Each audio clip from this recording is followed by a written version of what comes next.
Hello. Before we start the video, I just wanted to say that we are having a Fireside Chat today at noon PST. And basically what a Fireside Chat is it gives you an opportunity on stream to come on and basically chat about whatever you want when it comes to War Thunder. If you're interested in coming on, make sure to join the Tech Hub Discord. Everything is sorted out through there, and it gives you an opportunity to come on the Twitch live stream and chat about or discuss anything to do with War Thunder, or really anything.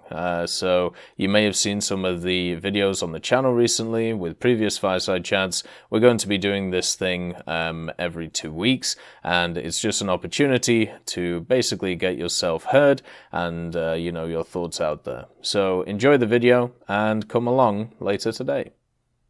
Hello everyone, hope you're doing well. Today there is an event which is going on in War Thunder, and it is the Battle of Britain Day. Of course, on the 15th of September 1940, over 1,500 experienced pilots from Great Britain with some of their allies and also Germany entered battle in the skies over southern England. And as usual, when it comes to War Thunder, they are celebrating it. Basically, until 7 GMT on the 17th, all you have to do is participate in 3 battles using British aircraft of rank 2 or higher, and you can get yourself the Battle of Britain Memorial Flight Badge. And it is a beautiful decal. It is really, really nice. It's basically got the Lancaster on it. It also has the Spitfire and the Hurricane. It looks absolutely beautiful, and always the classic trio that you see in general. Also, at the same time, they've brought back 2 vehicles, 2 Spitfires, for sale for GE, the Spitfire FR Mark 14E and the Spitfire LF Mark 9C. So if you're interested in those, here's a section about them, and then afterwards we'll be talking about the Changelog, which just came out. So for the Battle of Britain Day this year, there is 2 Spitfires that are on offer to purchase. Both of them are 6,090 GE, which basically works out to be around about it's around about, I think, $30 or $40 when it comes to the GE price. Yeah, it's around about $40, I'd say, which is pretty pricey for these machines, like, I'm not gonna lie.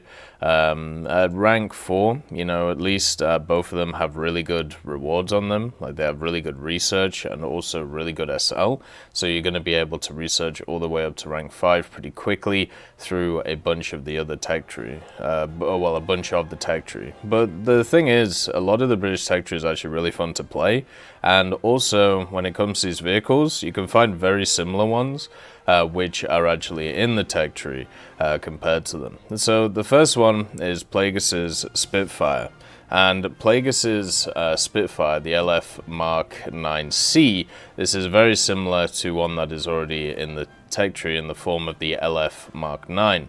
The major difference between them is Plagueis's right here has slightly different armament. So it has access to 4 7.7s instead of access to 2 12.7s, which the one in the tech tree has. So it's a little bit less powerful when it comes to armament. It is powered by the Rolls-Royce Merlin engine, which is, still powerful for the tier. It means that your rate of climb is insane, but one of the things you got to watch out for is the dive speed on the vehicle. The dive speed is okay, but there's a lot of stuff that will outdive you.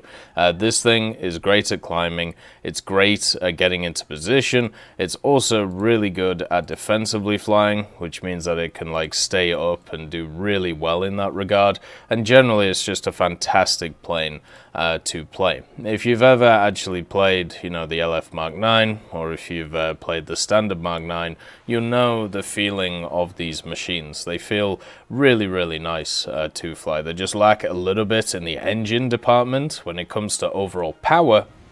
And also at the same time, they're only really good in aerialistic, When it comes to ground, they only have access to 1 250, which isn't very useful.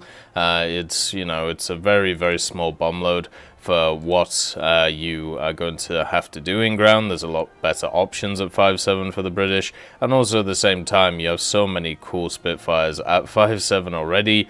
You've got the Spitfire LF, then you've got the F Mark 14E, and then the Mark 18E as well, which is a super aircraft. It flies extremely well. So this is definitely one of the weaker Spitfires, just in terms of the general meta, in my opinion. When it comes to 5.7, still a fantastic aircraft and still really fun to fly and with really good rewards, but I would say getting Griffin Spits is probably better. So moving on to a Griffin Spitfire, you can tell the difference between them if you just have a look here, basically. So you can see this is the Merlin engine Spitfire and this is the Griffin. A lot longer and a lot bigger, and a massive propeller on it as well with the 5 blades. So this is the FR Mark 14E. The big difference between this and the other Griffin Spits that you find at 5.7 is the clipped wings. Obviously the clipped wings give you some advantages, such as being able to maneuver better at certain altitudes, but generally I would see them as a weakness compared to the longer wings based on my experiences when it comes to Spitfires. Like the Mark 16 also has this clipped wing idea, and it doesn't work as well as other stuff such as the Mark 14 and the Mark 18. You do have good weaponry though, 2 12.7s and also 2 20s. Only issue you've got to worry about is overall ammunition load, but this ammunition load is easily good enough to get you 3 or 4 kills as long as you get used to the guns, especially with the Hispano changes as well. You also get a pretty interesting little camouflage with the VC and then the P, and then Lady Luck 5, I believe that's supposed to be. So it's a beautiful aircraft overall, and is going to serve you extremely well when it comes to the game. The rewards themselves are really nice, and you also have the Mark 14C, which isn't available, but maybe that'll be in the future. But both of these are very nice aircraft. They are slightly different to their tech tree counterparts, but pretty much the same power level. And at the same time, I would actually say don't buy these, just because you can play some really fun aircraft through the tech tree. But if you really enjoy aerialistic, you really enjoy dogfighting, you really enjoy defensively flying, these machines are some of the best machines to do stuff like that with, and you can use them to research all the way up to rank 5. So if that is what you are specifically interested in, then it is well worth picking one of these up. If you are interested in any of the other areas of the game, such as ground or naval or anything like that, these aren't going to serve you very well because of their limited secondary options, but they will be a good air superiority fighter. But once again, you have very similar options in the tree. I'd say if you're interested in aerialistic and climbing high, then defensively flying, forcing people down and then diving on them, these planes might be something to look at. If you're looking for a different plane, or if you're looking for a different way of playing or a different game mode, then it might be best to try something else. So when it comes to the changelog, there was a bunch of changes, and also at the same time, it came along with an It's Fixed article, so you can see it in a bite-sized portion. In this video, we're going to go over all of the different changes to see what has been going on. Obviously, since Update Direct hit, there's been quite a few issues when it comes to the game, especially when it comes to the air side of things, but gladly, after about a week, a lot of them seem to have subsided. So the first set of stuff is improvements and fixes. Says a bug has been fixed when if a voluminous shell hits a cross-section area of 3 or 4 armored elements, a shell didn't form fragments after penetrating the armor. So is that the layered armor thing that we've been talking about for a long time, where basically a bunch of armored plates go over each other and then the round hits them, actually penetrates but doesn't do anything. So if that is fixed, that is huge, since that was one of the most annoying annoying things when it comes to War Thunder in a long time. The next one is a bug has been fixed where when switching from commander sight to binoculars with save direction while switching current trigger option enabled, the view in binoculars was directed to the east. That's a bit of an odd one. I've never had that one personally, but then again I don't really use the save direction feature. It normally just snaps back and then I go from there, but it's pretty cool that they fixed that for the people who are having that issue. A bug has also been fixed that resulted in locking on enemies nearby the selected one with the automatic target lock option enabled in naval battles. This was actually a problem, what I feel like, for a long time. Being able to actually choose the correct target has been quite annoying in naval, just because sometimes targets are very close to each other and it will snap to one of them when you want it to go to the other one. But I feel like that's never really going to change. You know, there's always going to be problems with that, but at least with the automatic one, it should be a little bit better. The problems I was talking about was more about the one which you intentionally try and directly do, and yeah, I don't think that'll ever be fixed just because of how, you know, these things work. A bug has been fixed that resulted in incorrect range correction at nearer distances in naval battles. So rotating down in some cases increased correction, rotating up decreased it. So basically, oh, now that is a criminal bug. So one of the criminal things when it comes to games, or when it comes to just stuff generally in life, if you have something which says it does something, but it actually does the opposite, that's a big no-no, you know? Like, if, let's say you have like a street and there is like a left turn sign and the street actually turns right, you know, how confusing would that be to people? It would be very confusing, and same with stuff like that. So that's really good. I'm happy that they fixed that, because my god, that would be really annoying. And then the next one is a bug has been fixed with missing grass on any graphic presets available in the Linux version. So that's really good, because obviously you want everybody to have access to the same set of rules, and luckily Linux catches up. There was a few ground vehicle changes as well, starting with the Chieftain Mark 10 and also the Striker. The late two-tone camo is now available for completing tasks, similar to the other later British ground vehicles, so basically keeping everything in line. What would be really nice is if all camouflages could be got with tasks, instead of just having some which aren't, some which aren't, especially if you have ones which are really nice or would be really useful, but unfortunately you have to purchase them. The ZSU-37-2, the MVD has been added for driver and commander, so I suppose that's good. It doesn't really change the vehicle in general, but I suppose if it's historical, that's nice. The ZSU-37 I've actually enjoyed quite a lot, because you have the Shilka, which is really good for like short-range blapping, and then you've got the ZSU-37, which is much better at dealing with long-range stuff, such as like helicopters and also other things. It's a nice little combo, actually. The Type 87 ARV, the adjustment of fire module has been added to it, so maybe they'll change it a bit. I've actually had a lot of fun playing the Type 87. It's really good against vehicles of its class, so like light vehicles, especially when you get the APFS-DS. But when it comes to dealing with like heavies, it's awful. You can't really deal with them at all unless they just wander past you and don't see you. So for me, it's been a great time with it, but at the same time, it's super good at dealing with certain things and super bad at dealing with others. The M41A1 of the SDF, the aiming speed of the anti-aircraft machine gun has been increased and brought in line with that of the M41A1 in the US branch. So they basically just made them the same, which is good. The Type 6080M, the crew number has been corrected on the info card, so now you actually know how many people are in it. The Leopard 2K, the rubber fat brick mudguards have been added to the damage model. I don't think this will change it too much, but it does mean that it's obviously more realistic.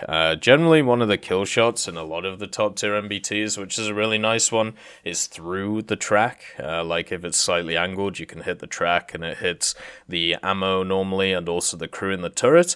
But generally with the 2K, you don't have to do that. just because its armor isn't that tough. You just got to much more worry about deflections instead of penetration. The Cromwell 5RP3, the incorrect rocket depletion order in X-ray mode has been fixed. Well, that's good. The Makava Mark 3D, the description of the bulkhead between the engine and the combat compartment has been corrected, so more information is always power. The Vickers Mark 3, the gun depression angles of the engine compartment have been reduced. My guess is it was sticking through it, so that's normally what happens with those things. And then the MLRS, the sight crosshairs have been specified after changes to the ballistic characteristics of the rockets. So we're going to have to see how that thing works in general.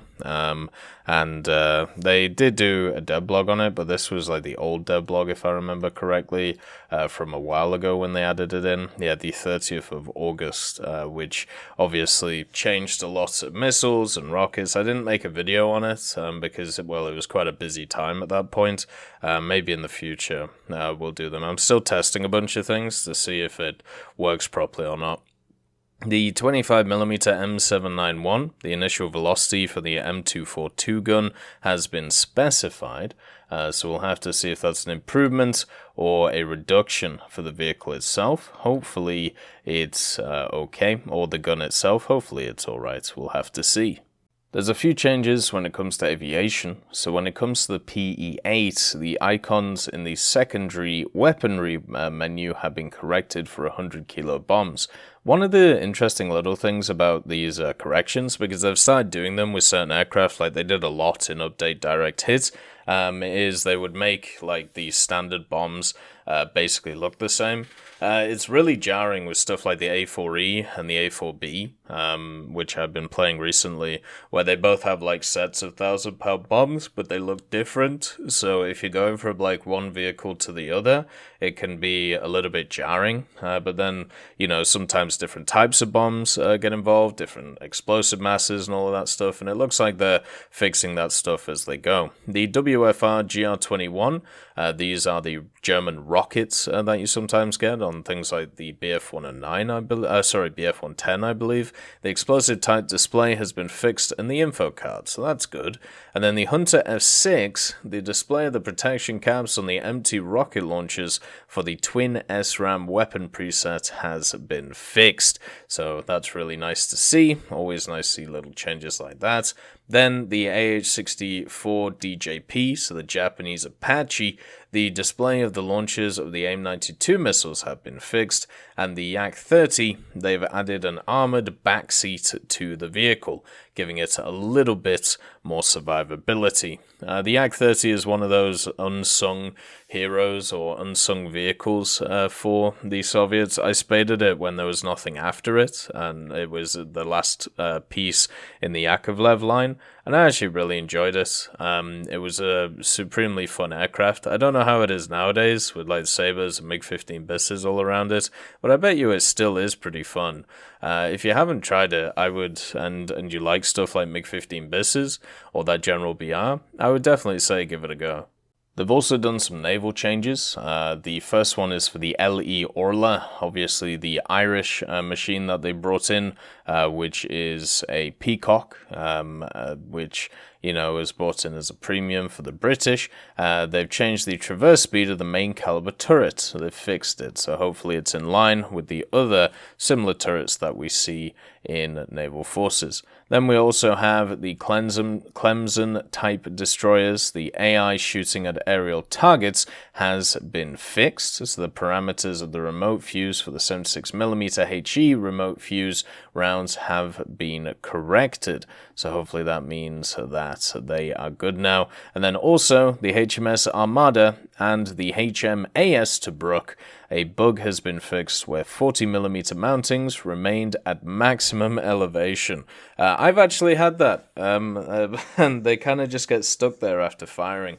And that basically means that them tracking the next targets along takes them longer to do. So I'm very happy to see that change. It's one of the more annoying ones that I've seen personally, so thank God they've fixed it. And then finally, some flight model changes. So the AH-1Z, they've improved the throttle response and revs recovery with increasing propeller pitch. So the H1Z for the longest time has had kind of a dodgy flight model in my opinion. Even I remember before when you full loaded the thing, it actually couldn't take off, which was a little bit of a problem with it. So I'm happy that they finally fixed that and they've got it done, which is really cool. At the same time, the Scout Age Mark 1, the Wasp HAS Mark 1, the roll has been fixed when increasing speed in arcade battles. There was actually, basically I think what was happening with them is if you got them to a certain level and then you started to roll or initiated a movement, they would start going around like a Ferris wheel and then eventually hit the ground. So I'm very glad that they've fixed that. Also the Do 217, all of them, a bug has been fixed with the incorrect position of wheels in the front landing gear. So fix that and made sure that it works properly. The TU1, a bug with incorrect fuel loading, has been fixed. I wonder if they're going to do that for all the other vehicles. I'm sure they will going forward. And then the MiG-23 and MiG-27, a dead zone in the yaw channel has been reduced when the automatic control system is operating in the stabilization or damping mode. So we'll have to see how those affect the machines. I think all of these are positive changes. I still think there is a few issues with the fuel stuff, but it's more about where you pick a specific fuel load and then it takes a different one into the battle. That's something I've been seeing recently. I wonder if that's been fixed. I haven't seen anything in the updates about that. They've also changed the Invite a Friend program. Basically, what they've added is different requirements and also achievements for getting to different places. So if you achieve the first stage reward, which is getting somebody using your Invite a Friend link and getting to rank 3 in air or ground forces, you get 70,000 SL. The stage 2 reward is 300,000 SL and 100 GE if they get to rank 5.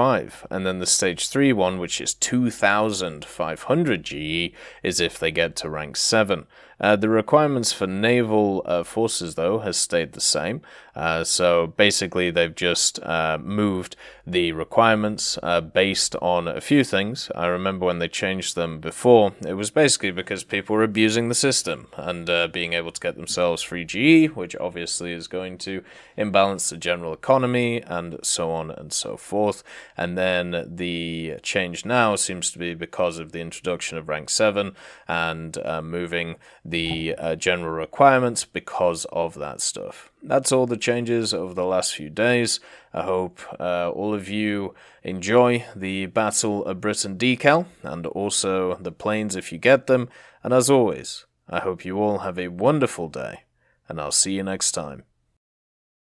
I'd just like to thank Professor X 1718, Orange Tail, Sakoshi Tiger, BRFC 15, Teddy, John Ryman, Universe A, Eugens Terry, Ambrosius McClellan, Daniel Stanton, Martinez, B. Young, and then Kyle Kin, Barine, Lafouche, and also Samuel Slick for supporting the channel.